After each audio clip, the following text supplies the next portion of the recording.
The Power vs Speed trailer recently dropped and it was absolutely insane.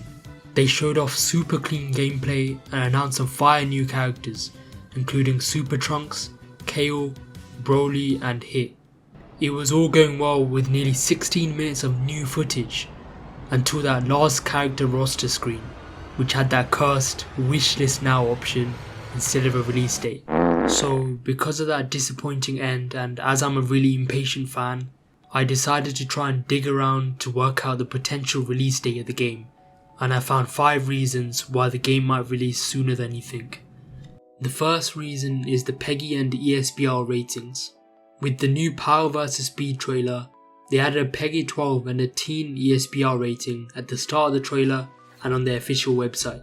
If you don't know what an ESRB rating is, it's a separate entertainment board that assesses a game's content and assigns a maturity rating based on it. Before Power vs Speed, the game had a RP rating, which stands for rating pending. This means the game didn't even have a final rating yet, and it was used only for promotional and advertising material. Now it's been replaced with a final teen rating. So this means Sparking Zero development could be mostly done, as they would have to submit a mostly working and functional game to get it rated. The devs are likely adding finishing touches and polishing the game up right now to prepare for a final launch later on. This lines up with other Dragon Ball games like Dragon Ball Z Kakarot and Fighter Z. As for Kakarot, they had an ESRB rating 2 months before the final release, and Fighter Z had a rating 1 month before the final release.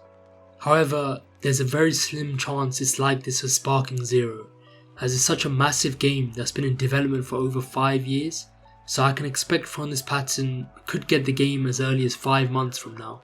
The second reason isn't directly to do with Dragon Ball itself, but it's about the potential game of the decade, GTA 6. We all know even Rockstar have announced for a 2025 GTA 6 release, but there's strong links showing the game will likely release in early 2025, around March to April. This is based on Take-Two's fiscal 2025 projections, in which they expect over $8 billion in bookings, and the only game that can get massive amounts of money like that is GTA 6. Now I know Dragon Ball and GTA 6 are very different games, but I personally don't think Bandai will release one of their most developed and hyped games the same year as GTA 6 drops, as there will be lots of competition and attention on GTA 6. By the way, if you're interested in GTA 6 release news as well, make sure to pay attention to the Take-Two earnings call that should happen in early May this year. We could even get a new trailer or screenshots of the game following that earnings call. Back to Dragon Ball. I've got 2 main theories now that are based on the VJump scans. VJump scans are monthly magazines released towards the end of the month which contain news about anime and their video games. With the Power vs Speed trailer, we had VJump scan leaks on the 15th of March which had the Power vs Speed theme, showing characters like Nappa, Toppo and Broly for Power. For Speed, they showed Dispo, Berta and Hit. Now in this VJump, it stated that the next trailer's theme was also Power vs Speed, and 5 days later, on the 20th of March, they released a brand new trailer and gameplay showcase on YouTube. So here's the 2 main theories with the VJumps. The first theory is that they plan to drop the trailer on the 20th of March with an announcement on the 19th, because the 18th of March was Saiyan Day, and Bandai are known for dropping game news and other promotional content on that day. The time gap between the Rivals trailer and the Power vs Speed trailer was around 1.5 months. Taking that into account, 1.5 months from that trailer is actually early May. May the 9th is Goku Day, so they might actually do the same plan to drop the next trailer on a special day like that too. The second theory is that by pure coincidence they didn't even plan for Saiyan Day, as that was the 18th and the trailer was actually the 20th of March.